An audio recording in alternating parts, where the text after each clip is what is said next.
Welcome everyone to our panel discussion today on the topic of how we attorneys can more effectively work together with our clients to score more procurement wins as a team. Our panel has two of us approaching the topic from the legal side and two of us coming more from the operational angle to give us a more balanced approach as we have this discussion today. The inspiration for this session came from an online course that Daniel and I attended on negotiations. It was a generally excellent class by the Center for Procurement Excellence, but we were surprised when we got to the Q&A portion of the presentation. The attendees were primarily non-legal or operational professionals, and one of them questioned the presenter about what to do when the vendor side brings an attorney to a negotiation, how to deal with it, and several other attendees instantly chimed in and said, well, we have the same question, actually. While the presenter was considering response, as an attorney, I decided I would jump in and provide my own answer. So I answered it. I said, well, unless I'm missing something, I would think the default answer would be you get your own agency's legal counsel involved to respond to vendor counsel. The response I heard from some of the attendees surprised me, that there was a strong desire from the questioner to avoid getting legal involved unless absolutely necessary, because they said, well, that's just going to make things more difficult and complicated. Why would we want to do that? Oh, no, please. And I thought, well, this must be an isolated. It was not isolated. It was not an isolated opinion. Pretty much everybody there, except for Daniel and I, are like, well, no, you do not want to get your legal involved. And I'll be very honest, if you would ask me that question 5 years ago, 6 years ago, I would have had a much different answer than I do now. And I think that lately, Carrie and I have been able to really advance that relationship between the legal department and the buyer side. And I think it's been a real blessing. It's made things go a lot smoother and enabled us to have a much better contract in the long run because we both are understanding where each side comes from. So that led us to believe that spending more time on that more non-technical aspect of our jobs about how we could work together better between legal and operational was a topic worth exploring at Law Institute this year. And I'm going to hand it over to Daniel now to before we go any further, to give a perspective of where we're coming from up here on this panel from our two state perspectives, Kentucky and Colorado, before we get into what we think are some tips worth passing on. Yep, and what we got into when we started working on this presentation is we realized quickly the vast differences of the setup between Kentucky and Colorado. And we absolutely wanted to bring that up. You know, Kentucky has a very centralized procurement office. Agencies are, at times we have some agencies that are partially exempt, some that have, have gotten mad at us and gotten their legislators involved. But we have a finance cabinet. We work in one office. Our general counsel is just right down the hall. I mean, I could pretty much throw a tennis ball, hit Carrie's office. It's a great working relationship because of that. Our purchasing contracting authority is delegated. I know the gentleman mentioned earlier the $2,000, as we call it, the small purchase authority. We have agencies that would love to have $2,000. I mean, we had one we took down to about $250 not too long ago. They deserved it. There was good reason. But, we've worked together to be able to, make them understand it. And so what we've also done is we've actually started a training program in Kentucky in our office where we have the agencies attend classes and get certifications. And as they get more certifications in office, they can petition the cabinet secretary to raise their small purchase threshold. So more education means they understand their responsibilities, and we can improve. That goes along with that subject matter carve-outs. And the one thing we do in Kentucky is our protests are handled by the finance cabinet secretary. I think it's very different than how you all handle it. We stay away from our office of the attorney general as much as we can possibly do. That's an elected position there, and they're over here. And Kentucky politically is a very different state where everyone is on very different sides. And we have an assigned attorney, which Carrie is our assigned attorney for the finance cabinet. And he assists us in any kind of protests and reviews. And then we have a different attorney that handles the actual determination of that protest. So if I have a protest that Carrie assists me on, He's not the one who actually makes that determination. And so we've set up that structure and those walls between that so there's no issues there. Thank you, Daniel. At this point, we'll switch over to Colorado to describe what their system is. Sure. So, right, like Dan said, they're very centralized. We're very decentralized in Colorado. And so our methodology is I give a procurement delegation to each one of the agencies. They might have a group 1 or group 2 delegation. It is not dollar-based currently. It is more, complexity of sourcing method based.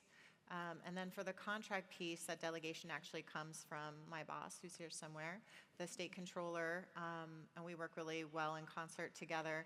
And the agencies manage those contracts from a risk-based perspective of what comes to our office for review.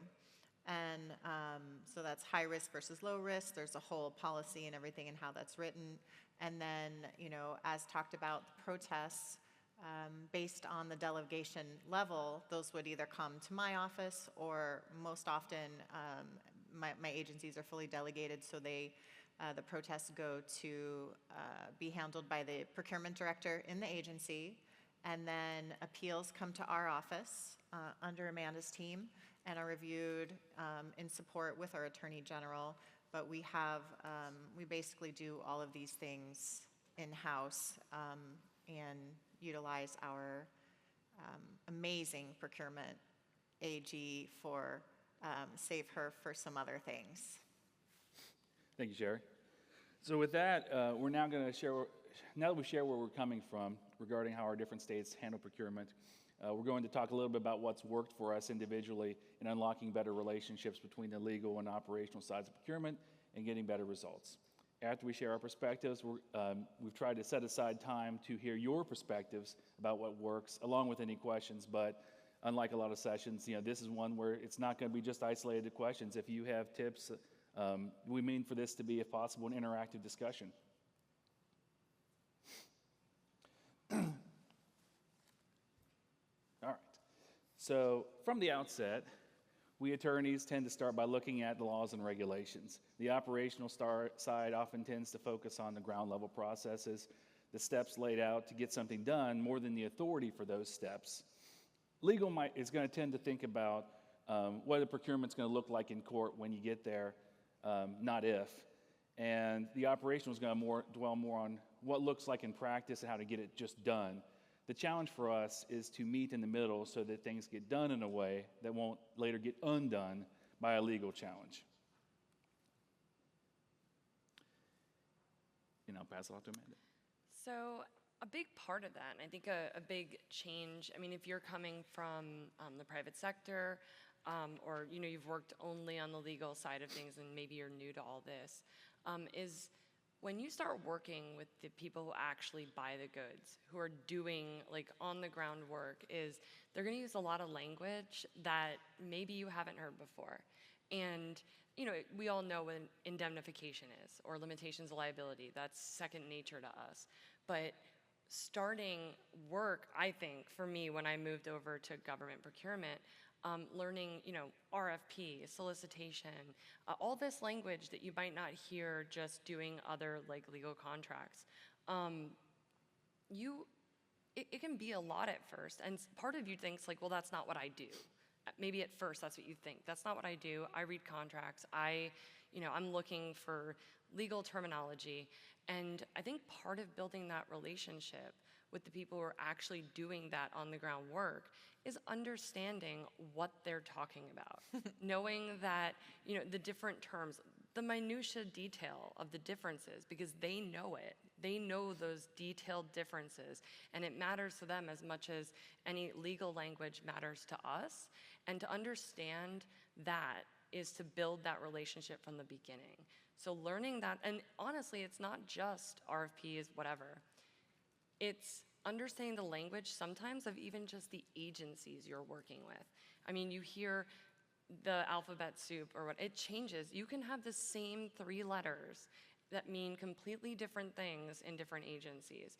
And knowing that and being able to, off the bat, understand what the people you're working with are asking you for, not only does it give them better answers, but it also just lets them know that you're on the same page with them, and it makes that relationship so much stronger.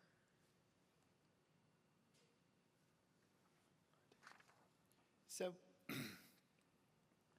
the next slide.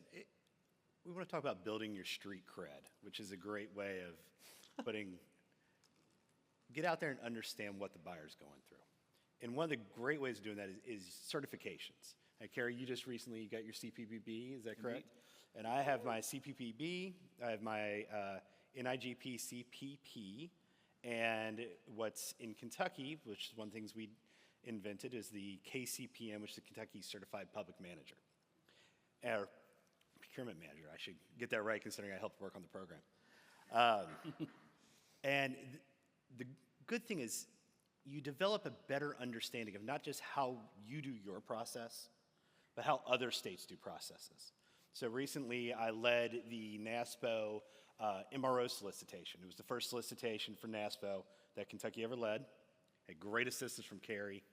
And one of those things is we had to do at the start was take a big step back from how Kentucky did things to how we need to do stuff that's going to apply to everyone.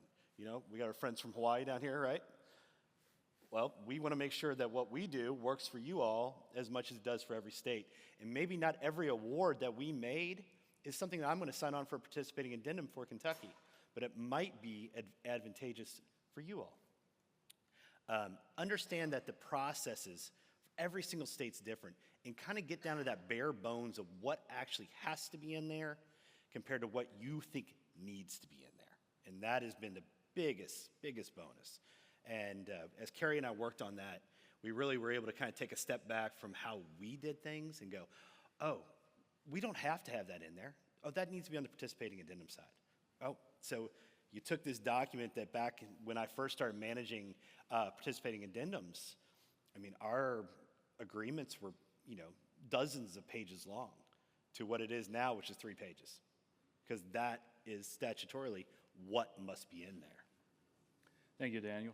So yeah, as Daniel was saying, one of the things I decided to do to try to build street cred was to get CPB certification, which is more, I think it's thought of as an operational end of thing. My reasoning for that in going into it was different then than it was now. Originally, I was coming in on the heels of attorneys who'd done my role for a long time, and I came in primarily as HR work, open records work, so I guess I felt the burden of, well, I gotta get some piece of paper that lets people know I know something about what I'm talking about. So that was just basically, you could listen to at least some of what I'm saying when I give you legal advice. But it evolved, and I really ended up being a lot more glad than I thought it was going to be that I got my certification, because it had benefits far beyond what I expected.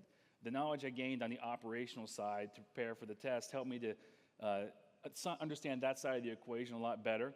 But I also think it has a respect and a connection benefit. Similar to when you travel to another country and you try to learn, use the language a little bit, even if badly, it tends to give and earn respect in showing that you don't expect the relationship to be entirely one-sided, where the other side has to cater to you all the time. You're going to invest in trying to understand them a little bit better to the extent you can. Similarly, you're adding a shared experience that connects you and makes it easier to work together. It pays off when you need to share a legal perspective, and it requires a course change from operational side to have them more willing to help you and hear you out, and not just see you as an outsider talking down to them from above and doesn't understand their side of the experience. We're now going to advance on to key number 2, building rapport and communications. Yeah, we're building the key set here, guys. You're gonna unlock all the doors, trust us. So yeah, I mean, I think it's kind of silly, right? But let's be reasonably human when we interact with other people. I know that's hard. It's hard for me sometimes. I don't know about you guys. But yeah, take the opportunities to learn the person that you're working with, not just their title. Like, you know, sometimes, and that really can matter, you know, purchasing director versus purchasing agent. And sometimes that doesn't even matter. I don't know if you guys have ever met that purchasing agent who knows more than some of the purchasing directors or what. So get to know that person, what they know, and how you can work with them, not with their title, not with, oh, you're a purchasing agent, or, you know, like, work with that person. and build that connection. So I think for me, a lot of it is the rapport that you can kind of build with those people that you work with. And part of that is everything that we've been talking about in Key 1, building street cred. Getting all of that does help you with that rapport, but really just getting that relationship. It was really interesting. We did a similar presentation, kind of from a different angle, at the NASPO REACH conference. I was on the panel with Megan and then Linda, who's our AG, and sitting in the audience, and we're going to call her out. So we kind of did this presentation, and at REACH, there were a lot more of like the purchasing side, those people who were in attendance, and some of the people who came up and asked us questions. It was interesting, really interesting to see their perspective of dealing with the people who have to review their contracts in a legal office, hearing what they had to say. We got questions, how can I work better with this person? They don't answer my emails. I send them something and it's 3 months before I get like, I got it, thanks. And I just think, I told them, I mean, it depends on how your office is set up and how much interaction you can really have. That is understandable. But to whatever extent you guys can, I think that building that rapport, being a human to them and not just somebody on the other side of the computer who gives them a hard time, that really goes a long way for them understanding where we're coming from too. Yeah, I'll jump on that because this really resonates with me. But first, I have to say I'm so excited about your first leading experience, and as a previous member and chair and of the NASPO Value Point Executive Council, and I know Angela's here somewhere, we spent a lot of time trying to make that process easier and not just about one state. And the fact that that's still going and you guys are looking at that and trying to make it so how can we make this work for everyone, that I was very excited. It's been very, very positive. Yeah, I was very excited about that. So, but back to what we're talking about here, the building rapport, the building communication, I just feel like it's so translatable, right? Like I'm currently the Chief Procurement Officer for Colorado, but I was a purchasing agent. I was a receptionist. I've been a procurement director at the age, I've served in almost like every customer role before becoming the CPO and seeing like how all this works. And I can say it just works in so many ways. Understanding the program, being a human, being relatable, even still as CPO, I look at anyone from procurement in my state can contact me or chat me, and I'll try and figure out, okay, you have a weird procurement. I've been there, how can we get through this? And I do think all of those things, right? It builds reputation, it builds trust. It helps in so many ways, in addition to just trying to get that project done, trying to have that contract, trying to do it. I mean, it's a good overall, just really translatable skill that really helps out in so many ways. So I was like, put my name on this one, Amanda. I want to talk about it too, which I'm not the first person to jump in and want to publicly speak, so it meant something to me. I literally asked her, who should we ask? She's like, me. I'll do it. You mentioned that seeing into each other's lives. And I think that's something we've had more of an opportunity in just the past few years than we ever have because of, how many calls did you take on Teams 5 years ago? 0. Right. 0. So now we all know each other's dogs. Yeah. Yes. We know she's got an awesome plant behind her. My dog was eating a plant in our last planning session, so I had to go for a second. And my poodle decided to look at the camera over the top of the laptop. So, we kind of get to know each other, and that's important because you got to get, you've got to go and really get to know the people. But the big thing is build that communication ahead of time. One of my roles is, as I always say, when everything goes wrong in Kentucky, I have to figure out how we're going to pay for it. So when things we've had quite a few things go wrong in Kentucky in the past few years. Got a lot of good thoughts. Hopefully you're putting them out there for our folks in Kentucky right now. We just had a pretty bad situation at the airport there. But we've been through it. We've been through some massive, massive tornadoes, the worst flooding we've ever seen. And during those situations, I'm the finance cabinet representative there. And so I go to emergency management, and as I always say, I go to NASA, sit in the big room with the big TVs, and we figure out how we're going to deal with it. Back during COVID, that was one of my times where I was there for 9, 10 months dealing with all the different contractual sides of it, as uncomfortable as that was. And we had to change processes up really quick. If I did not have that rapport, I wasn't working with Carrie then, I was working with a different gentleman from our legal department then who I also had an excellent relationship with. But we had to take, in a very short period of time, and take what we would normally do in the terms and conditions for emergency contracts and take that down to its barest bone level that we could take it down to. Because I was sending out contracts to, and I'll bring up the floods as a great example. Floods in eastern Kentucky. I'm sending out contracts to gentlemen at 7 in the morning who runs a four-wheeler company run by paramedics, because that's the only way we can get to survivors. And he's got to sign a contract, so we got to pay him. And the only way that he's going to sign a contract is if I can grab him for 30 seconds, because that's not what is on his mind. And I have to call him and go, man, I've sent this through DocuSign. I really need you to sign it. I really want to get you paid. Inevitably, the question I'm asked is, what's in there? And my answer is, the only thing that's in there is what we got to have in there. That's it. Everything that's in there, all this means is at the end, hopefully, we make the feds pay for it and Kentucky doesn't have to. And, and that's just building that relationship. And if you would have gone back 10, 12 years ago before we really started changing our whole perspective, our entire dynamic, that wouldn't have been done. I remember my terms and conditions. I first walked into that office 13, 14 years ago, and they're pages and pages and pages. And we have taken that down to this is what we have to have.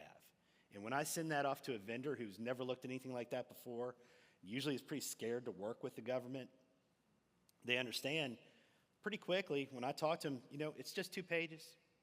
It's what we have to have because of this law, and then they're like, what does that mean? That's when I go to Carrie and go, okay, Carrie, what's this mean?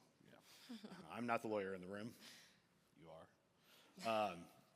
But it's really enabled us to work in a much better relationship to where it's not adversarial, and you really work on building a solution and building to yes, and not just building to no. And when you're dealing with any situation like that, whether it be an operational challenge or a legal challenge, I think one of the most important things to keep that relationship strong is having a mentality of you're working together to figure out how you can fix a problem rather than who caused the problem. Because if you're focusing on assigning blame rather than fixing problems, it's going to poison your attorney-client relationship. And that's one where I've had to challenge myself to grow throughout my attorney career because, that's issue spotting, that person the issue, and they need to be solved. But of course, I don't want to undermine accountability, but if you're in a private practice and you do a client consult, where the first half of it is you're lecturing your potential client on mistakes they can't undo because they're already done, you're not going to be surprised if they don't want to retain you to help with the situation because you haven't established from the outset that you're focused on a solution and making things better. So being in government service doesn't fundamentally change what our clients want from us. The foundation of our professional values, confidentiality, points to the importance of, whenever possible, being a client feeling that they can come to us and we're going to help them to solve their problems when it's smallest, rather than anything that would make them hesitate before coming to us when the problem is now just too big to ignore. Carrie, do you say it is what it is a lot then? Are you one of those? That's true. It is what it is, Sherry. We'll figure it out. So we mentioned trying to get to yes, and that's been a great part of our working relationship. We really do have the same goals. We want to get to an agreement. The buyer, the vendor, the legal departments, everyone wants to get there. So we can kind of put it behind us, and then I can go to a whole different discussion that I have with folks about contract management. That's a whole different thing. But this part, we want to just get to that end point of the contract. And we want to make sure it's successful for all parties. Years ago, if you would have had doing business with Kentucky is not like the Department of Defense that we saw earlier this morning. Yes, if you've got a contract with the Department of Defense, you're good, you're gold. Yeah, that's not the way it is contracting with Kentucky. I know very few companies that be able to retire off of us anymore.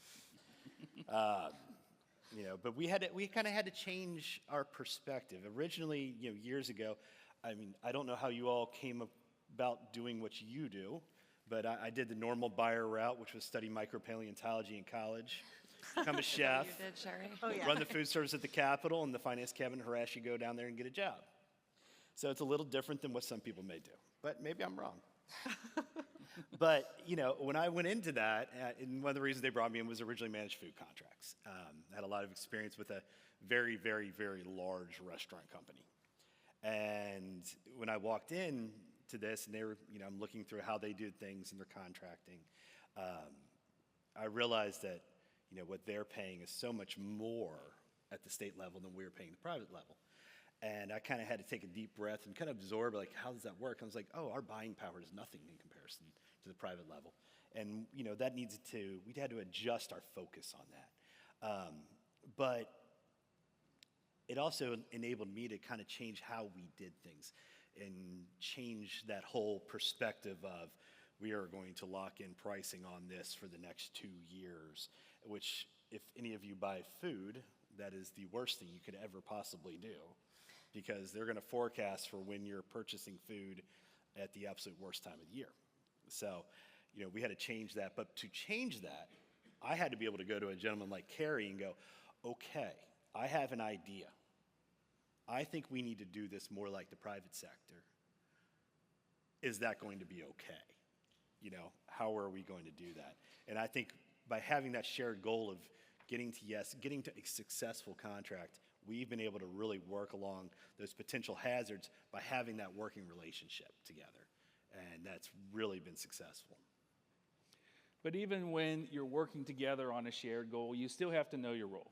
You still have to maintain a focus on what your job is and what your role is. Do it well, but don't let yourself overflow into losing respect for someone else's role and go into it. This is an unusual issue. It's sort of in contrast with the rest of the presentation in that this is a pitfall you can find yourself falling into when you have a really good relationship with your counterpart on the other side. If you're an attorney, you have a good relationship with the operational and vice versa. It's easy to slide into it where you'll be in a meeting talking about an issue, and you're an attorney, and they'll say to you, well, Kerry, why don't you just tell us what to do? What do we just do here? Just tell us what to do, and we'll do it. And there's a part of your mind, there's part of my mind, and it's like, well, why shouldn't I? Why shouldn't? I've got good ideas, and I'd make the right decision. Why shouldn't I do this? And the answer, of course, is because that's not your role. And it's a delicate one to come back down from, because without coming off as being offensive to the operational side, you know, you don't want to make them think, I don't want to help you, but you'll have to walk them through, like, there's a really good reason you don't want me to make this decision, in addition to the fact that it's not my role, not my job. It's, if you get a protest on this and it's appealed, and I've made the decision, that's going to be real awkward when it gets to court. Who decided this? The attorney did. You don't want to give that answer, and then I can't defend you because I'm defending my own decision, which I can't do. So again, it's easy for the I'm more than happy to blame you. and that's why I have to be so cautious. Okay. I have to be very conscious. You got to be conscious of the people you're working with. In any case, it's important to explain why. Why you can't do that. Respect it, respect that boundary, respect what they do. It's their job to make the policy decisions. It's your job to advise them on that. But also to communicate that on an ongoing basis, more than just once, of what the limits are in your role and how you need to stay within it. Which takes us on to sharing your trade secrets. So one of the ways to maintain your integrity of your role and the clear boundaries is, whenever possible, to share your knowledge and try to upskill and empower your client and the people who work for your client. Of course, when your client comes to you with a problem, your first goal, obviously, is to provide concise advice on how to resolve the problem and lead with it. If they want to know, can we do X, they're not looking for a Wikipedia article before they get to their answer. That said, if you can follow up your concise answer by showing some of your work and analysis, as a lot of us have been tested on to be attorneys in the first place, showing how you got to your conclusion, you're going to make your own job easier over time because your client's going to better understand the why of what they're doing. And because they understand the why of what they're doing, they can use that information in similar situations rather than needing to come to you on every similar case. You can also, for your own, again, saving yourself work in the future, archive and save the analysis you did. When you get a similar question from someone else down the road, you could reuse that again, which isn't cheating. It's actually helpful because it's going to be more consistent with past practice rather than doing a fresh analysis every time. And the longer you're at it, the less time you should have to spend on relatively simple questions you've already answered. In theory, this should mean one day you should be able to just go into work and eat bonbons all day. Unfortunately, in my practice, it just is replaced with more complicated questions. So you'll still be glad you saved yourself some time. So moving on to key 4, the idea is that when you change, let's turn the key together.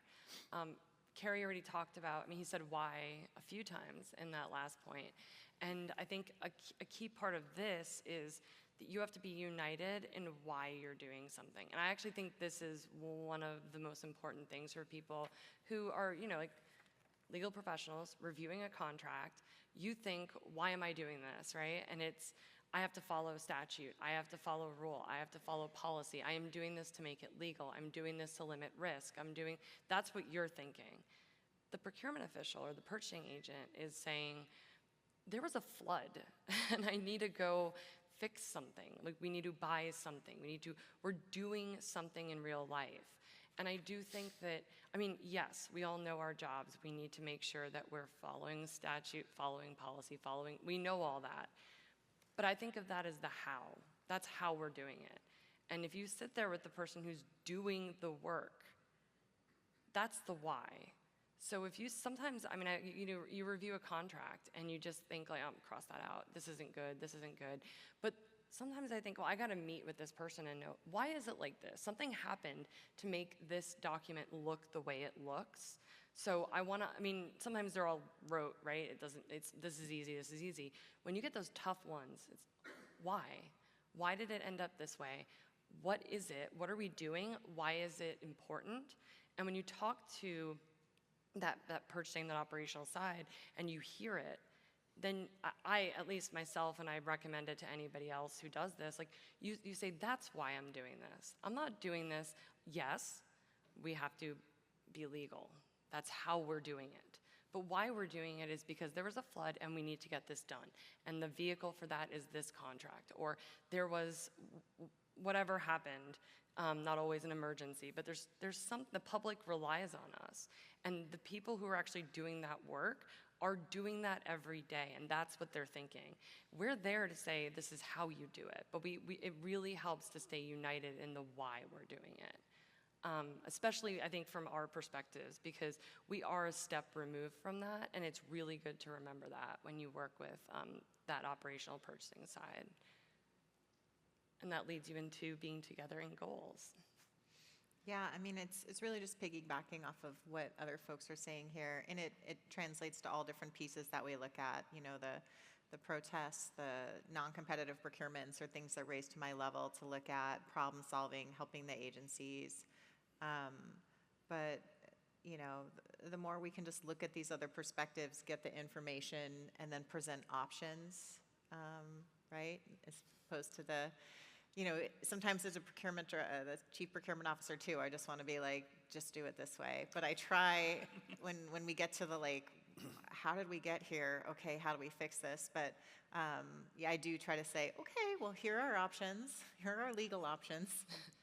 Make those a smaller group. And here's the documentation. Here's, if I were you, maybe what I would not feel comfortable defending if you went forward on, but that is a technical option for you. How do we look at this? And also, for me personally, working with our contracts group too, I usually have some of that perspective that's a little different and can share too, maybe this is probably how an agency got here. These were the factors, I would guess. Here's the pickle that they're in, and now, some decisions for you guys to make as you review these contracts, or why the statement of work might look like it does, or whatever it is. And I think that all of that I think this is where you start seeing everything fit together. You have that why, and when you're united on that, it becomes easier to be united in that goal of getting this work done in this way, this legal way. And then that brings you back to what Carrie and Daniel are talking about, this getting to yes. And that goal is the yes and how we do it. So it all kind of ties together there. Yeah, that getting yes, it kind of goes into our next part of our key here, that together mechanism. Just going to go back to I was talking about the standard terms and conditions for emergency, where we only had in there what we had to have in there. And, and now that I've done the MRO solicitation for NASPO, I had managed the two, going back to WISCA, I was managing the MROs for the Commonwealth at that time. And I remember the terms and conditions were so long, so involved, and it took months and months of negotiation. And we were able to take that so far down to what we have right now. To vendors look at that and they go, well, they have to have that in there. That's it. There's no thing. And, I'm not going to say which company, but I negotiated a contract that was a participating addendum for Kentucky about 2 years ago. That took almost a year to negotiate that PA. And every single time we had a term in there, they said, okay, show us. What is the statute? What's the regulation? Every single one. And by the time we were done, this shrunk kind of down to this, and we finally got to yes. It wasn't a fun relationship at that point. Every time I had a call with him, my wife would walk outside.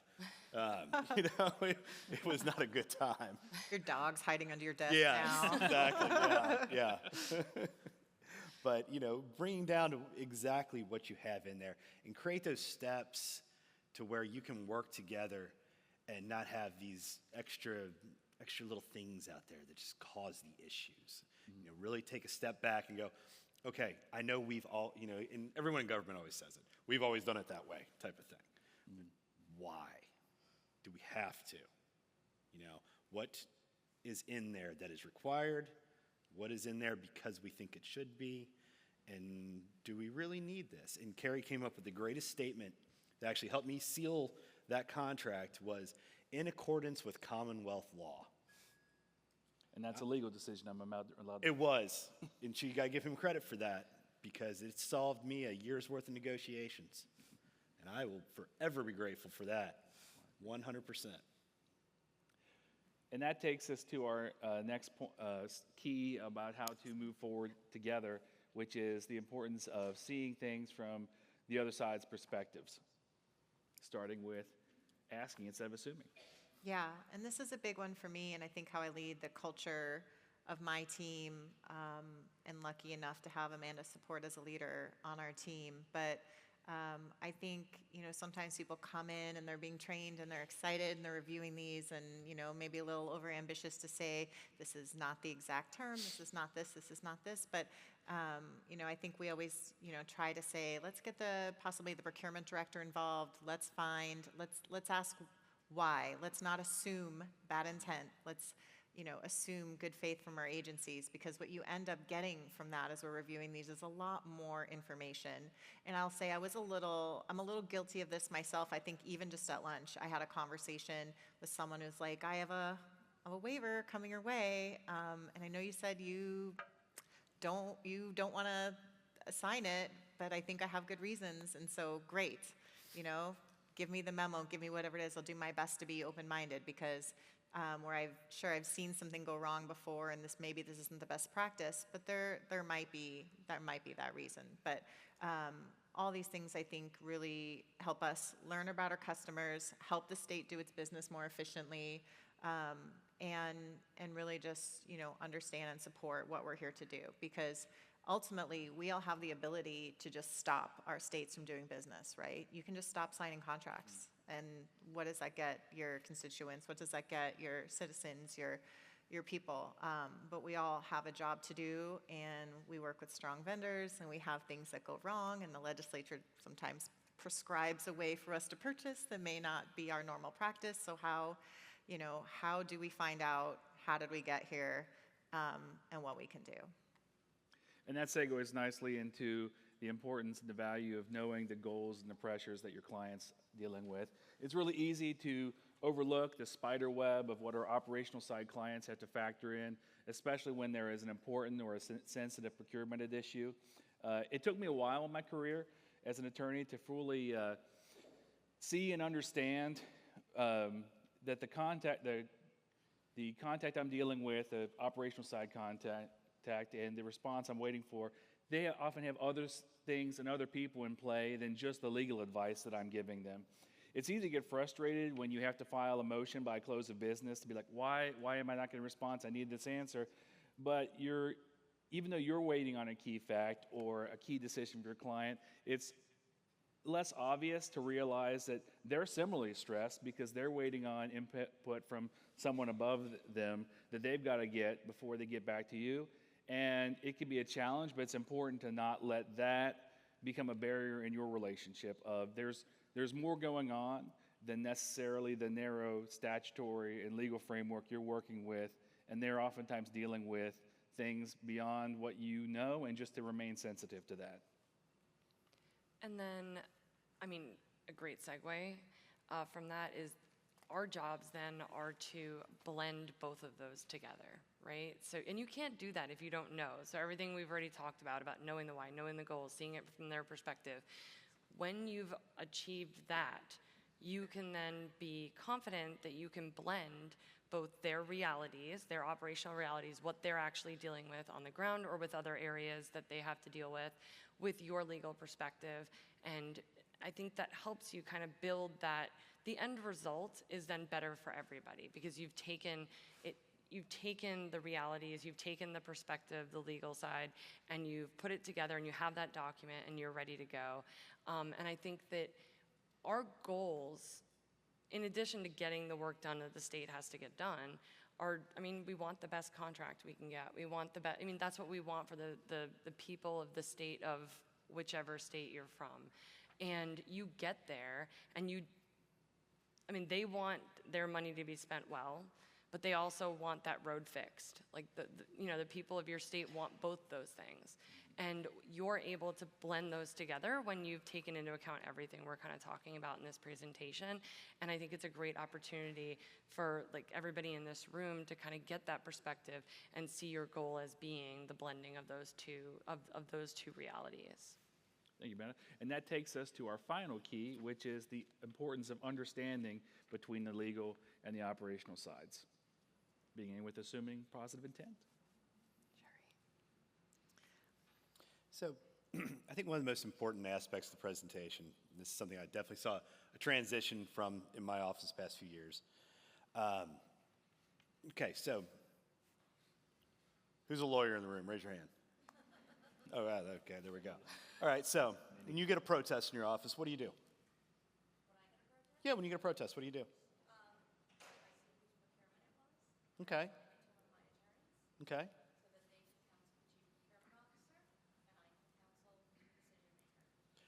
Do you know what a buyer usually does? They cry. They think they did something wrong. They do. I don't cry, I get defensive. Yeah. Now I expect it at this point, but it's just normal. But it kind of bringing that human side of things into things.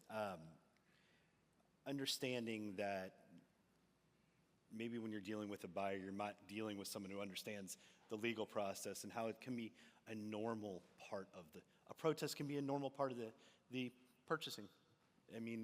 Did we ever expect, especially when I get at the MROs, we knew we were going to get a protest.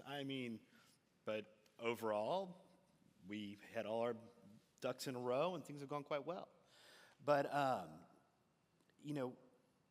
being able to work with a legal department where you're not just assigning blame all the time, you're working hand in hand and really having that assistance. Instead of picking apart the processes and the procedures and that hands-off from upper management, especially on a buyer's perspective of, you were wrong in this situation, it's your protest, you deal with it.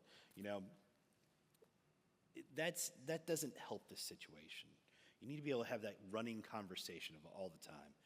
And the other one that you don't want to have is, especially from my perspective, something we used to see, I do see it from agencies still, is don't talk to legal until you talk to me. That's not okay.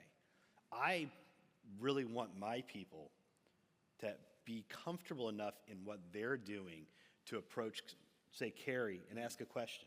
Now, should I be involved? Absolutely. And when I ask those questions, should I have my upper management involved? Absolutely. But if I see him in the hallway and I have a question, I don't want to do this because I'm not allowed to talk to you. I want to be able to have a conversation. Yeah, Go, because that's a "Hey." two different teams mentality. Exactly, yeah. You know, and that's something that's changed, and that's that, changing your whole culture inside your office to where it's a running conversation and not adversarial is so important, so important. So that takes us to demystifying. Oh, sorry, go ahead. Yeah, and for us, we're not, since our protest kind of process and those are different, I think where we're looking for that positive intent and having those conversations might be more, we do reviews of statutory violations must come to our offices, some of the, if there is an appeal maybe, and some of those things. And we'll also use that information to try and improve our training processes or advocacy to the agency level, even to say, okay, this is a one-person procurement department. They don't seem to have the resources that they need. How can our office support that? Or should I have I'll have a conversation with someone's executive leadership and be like, you need to hire more people, or here's why you're having these issues. We're launching a monitoring program, so it's, soft auditing.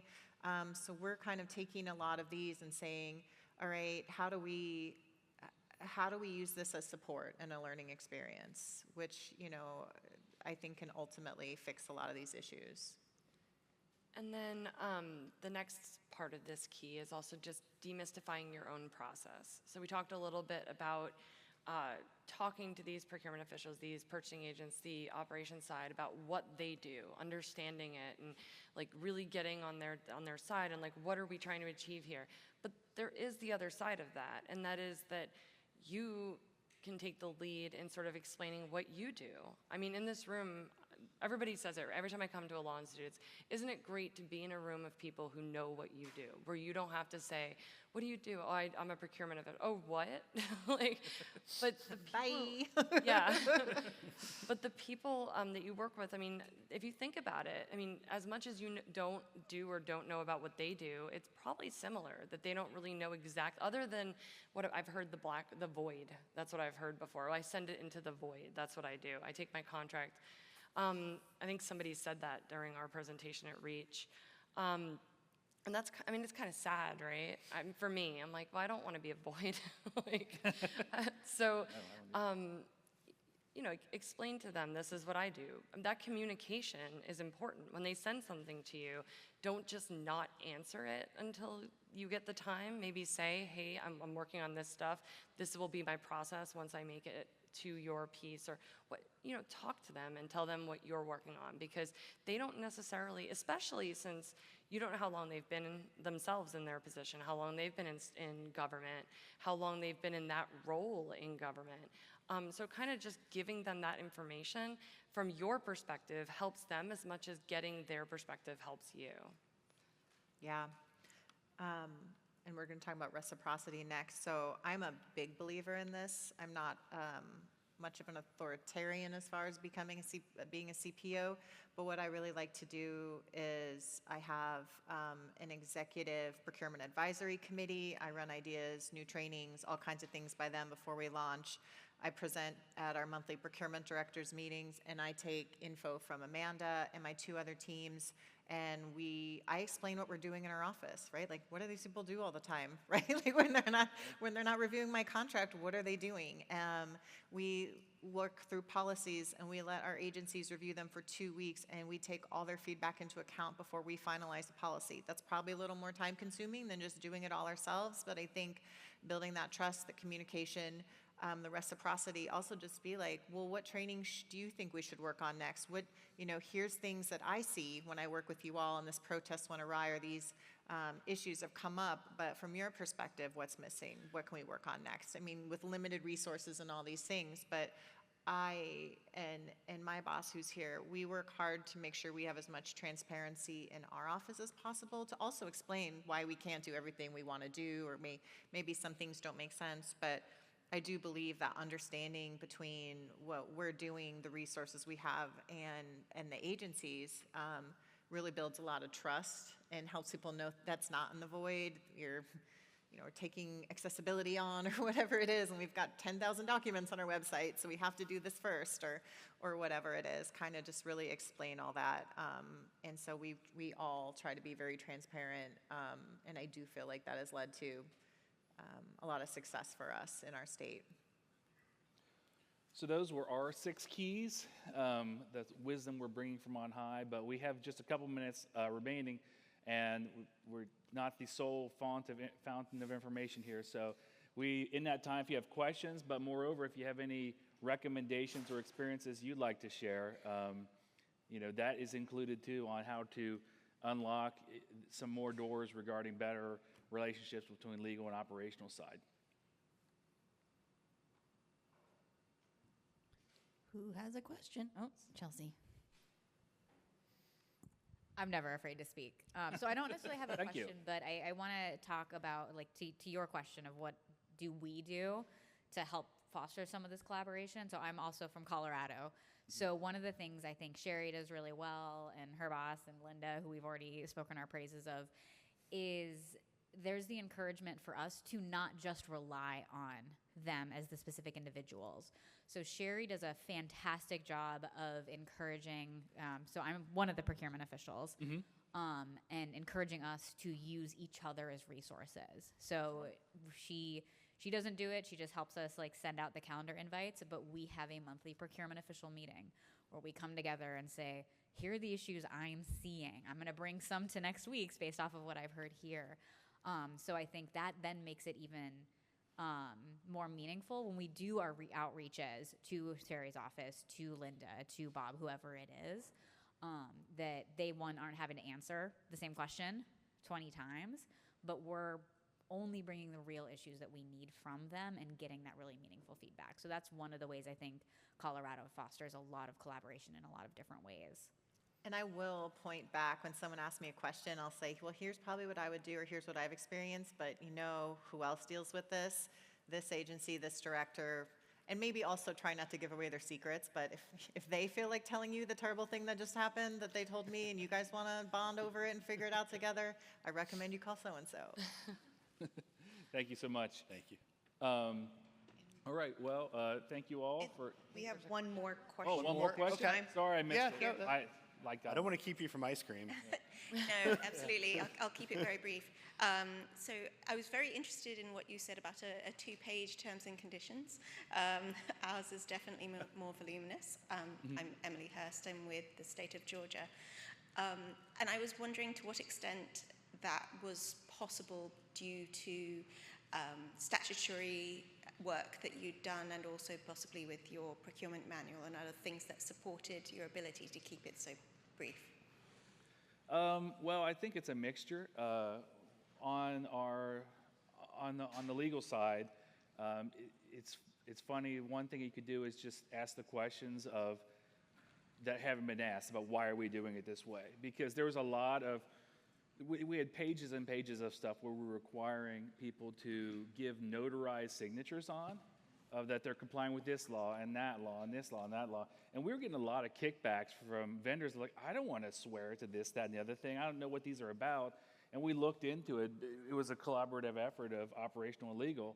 And we're like, does anyone know why we have everybody swearing to all this stuff? And one of those things you had to swear to, which was campaign finance. That was in statute.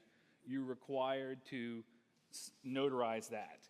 But everything else, I think we didn't find out why it was in there. But our suspicion was someone saw that and said, well, we're so much safer if we have them, let's have them swear to everything because they're even so much safer. And we talked about, like, we really don't have any greater legal protection by having them notarize, and it's just causing unnecessary kickbacks. So we worked together to just narrow down that, a 5-page affidavit to one? Yeah, just a one. Yeah, from the affidavit side. Yeah, and also and from like no the kickbacks on the side. participating addendum side, where we're able to shrink that down so far because we eliminated the redundancy. It It was already in the NASPO PA. It was already in the NASPO master agreement. Why do we have to have it in the Kentucky agreement also? That makes no sense. We're just making them sign on to something that may actually go against what they already agreed to.